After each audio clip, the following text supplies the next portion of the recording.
സൂര്യനെ വിറപ്പിക്കാൻ മാത്രം ശക്തമാണ് ജൂപ്പിറ്റർ. നിങ്ങൾക്ക് എല്ലാവർക്കും സെൻറ്റർ ഓഫ് മാസ് എന്താണെന്നറിയാം. ഇപ്പോൾ രണ്ട് വസ്തുക്കൾ ഇവിടെ ഉണ്ടെങ്കിൽ ഈ രണ്ട് വസ്തുക്കളെ ബാലൻസ് ചെയ്ത് നിർത്താൻ വേണ്ടി ഏതൊരു പോയിന്റിലാണോ നമ്മൾ കുത്തു കൊടുക്കേണ്ടത് ആ പോയിൻ്റാണ് സെൻറ്റർ ഓഫ് മാസ് എന്ന് പറയുന്നത്. ഈ രണ്ട് വസ്തുക്കൾ എടുത്തു കഴിഞ്ഞാൽ ഒരെണ്ണം വളരെ ഹെവിയറും മറ്റത് ലൈറ്ററും ആണെങ്കിൽ ഈ ഹെവിയർ സൈഡിൻ്റെ അടുത്തായിട്ടായിരിക്കും സെൻറ്റർ ഓഫ് മാസ് കാണപ്പെടുന്നത്. അപ്പോൾ ഇവിടെ കുത്തിയാൽ മാത്രമേ ഇത് ബാലൻസ് ചെയ്ത് നിൽക്കുകയുള്ളൂ.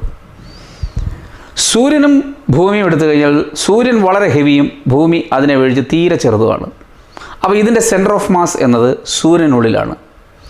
ഈ സെൻറ്റർ ഓഫ് മാസിനെ ആസ്പദമാക്കിയിട്ടായിരിക്കും ഭൂമി കറങ്ങുന്നത്, അഥവാ സൂര്യന് ചുറ്റും ഭൂമി കറങ്ങുന്നു.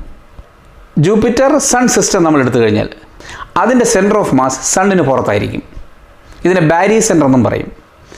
ഈ ബാരി സെൻറ്ററിനെ ആസ്പദമാക്കിയായിരിക്കും സണ്ണും ജൂപ്പിറ്ററും കറങ്ങുന്നത്. അപ്പോൾ ചുരുക്കി പറഞ്ഞാൽ ഇങ്ങനെയായിരിക്കും കറങ്ങുന്നത്. ബാരി സെൻറ്റർ ഇവിടെ ആയിരിക്കും, അതിന് ചുറ്റാകെ സണ്ണും കറങ്ങും ജൂപ്പിറ്ററും കറങ്ങും. അപ്പോൾ ഈ സണ്ണിനെ പുറമേയുള്ളൊരു പോയിന്റിനെ ആസ്പദമാക്കി കറങ്ങാൻ പ്രേരിപ്പിക്കുന്നത് ഈ ജൂപ്പിറ്ററാണ്, അതിൻ്റെ ഹെവിനെസ്സാണ്. അതാണ് ഞാൻ പറഞ്ഞത്, സൂര്യനെ വരെ വിറപ്പിക്കാൻ ജൂപ്പിറ്ററിന് കഴിയും.